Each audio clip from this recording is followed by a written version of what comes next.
आज की जो टॉपिक हमारा वो है हमारे पास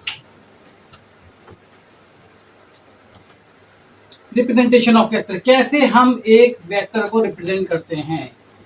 रिप्रेजेंटेशन ऑफ वेक्टर, वेक्टर को रिप्रेजेंट करने के हमारे पास दो तरीके होते हैं बेटा। एक होता है आपके पास एनालिटिकल मेथड, दूसरा होता है आपके पास ग्राफिकल मेथड। एनालिटिकल मेथड में क्या होता है हम इसको समझ लेते हैं पहले। सबसे पहले एनालिटिकल मेथड में किसी भी वेक्टर को हम रिप्रेजेंट करते हैं। कैपिटल लेटर से हमने ए बनाया और ए के ऊपर एरो बना दिया, ये हमने एनालिटिकली इसको शो कर दिया। या इसको हम यूं कर सकते हैं कि हमने एक वेक्टर बनाया, रिप्रेजेंट करने के लिए हमने एक टांग इसकी बोल्ड कर दी और ये वेक्टर की रिप्रेजेंटेशन है हमारे पास। तो इसको या तो हम क्या करेंगे, इस तरह रिप्रेजेंट करेंगे। जब हम क्या करेंगे, इसको एक वेक्टर बनाएंगे, इसकी टांग बोल्ड कर देंगे, या फिर हम क्या करेंगे, इटैलिक इस तरह हम लिख देंगे। ये भी वेक्टर की रिप्रेजेंटेशन है। ओके, अच्छा। अब देखो वेक्टर होता है तो वेक्टर का कोई मैग्नीट्यूड होता है, मतलब कोई लंबाई होती है, उसका मैग्नीट्यूड उसकी लेंथ के बारे में बताता है। तो वेक्टर अगर ए है तो उसकी लेंथ कितनी होगी, हम बोलेंगे भाई इट्स मैग्नीट्यूड ए वेक्टर लिखेंगे और दो मॉड्यूलस के साइन लगा देंगे, ठीक है ना। हमने एक वेक्टर लिखा ए और इसके बराबर बराबर में दाएं बाएं हमने क्या कर दिया, हमने दो मॉड्यूलस के साइन लगा दिए। तो ये क्या बताता है हमें, मैग्नीट्यूड यानी कि लेंथ ऑफ वेक्टर। इसके अलावा आप इसको और कैसे शो कर सकते हैं, आप इसको ऐसे शो कर सकते हैं, सिंपल ए लिख दें, ठीक है। तो कोई वेक्टर नहीं लगाएंगे, ये ए हो जाएगा, मैग्नीट्यूड है।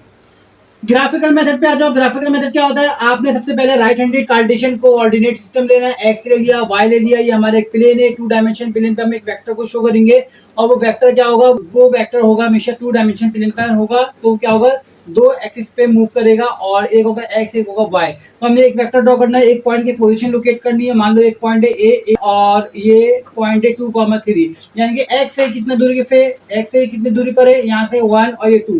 तो आप कैसे कैलकुलेट करोगे, आप यहाँ पे खड़े में मान लो, तो आप जब यहाँ से चलेंगे तो एक्स पे कितने आपने चलना है, 2 यूनिट तक चलना है, 1 2, और वाई पे कितने चलना है, 1 2 3। तो ये 1 ये 2 ये 3, आप 3 तक चले। तो यानी कि आप कहाँ तक पहुंचे, इस इधर तक पहुंचे। पहले हम यहाँ से यहाँ तक आए, फिर आप क्या हुआ, यहाँ से लेके आप यहाँ तक आए गए, तो आप अपने इस डेस्टिनेशन पर, इस पॉइंट पे पहुंच गए। तो ये हमारे पास जो पॉइंट है, ये इसको हम कैसे बताएंगे, ओरिजिन से बताएंगे। ये हमारा ओरिजिन है जहाँ पे हमारे पास एक्स और वाई दोनों मिल जाते हैं।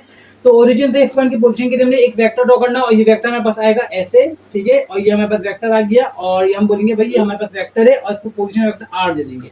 इसका मैग्नीट्यूड क्या होगा, इसका मैग्नीट्यूड हमारे पास आर और ये इस तरह मॉड्यूलस का साइन लगा देंगे, हमारे पास क्या है, मैग्नीट्यूड है। ये होता है हमारे पास ग्राफिकल रिप्रेजेंटेशन ऑफ वेक्टर, किसी भी वेक्टर की।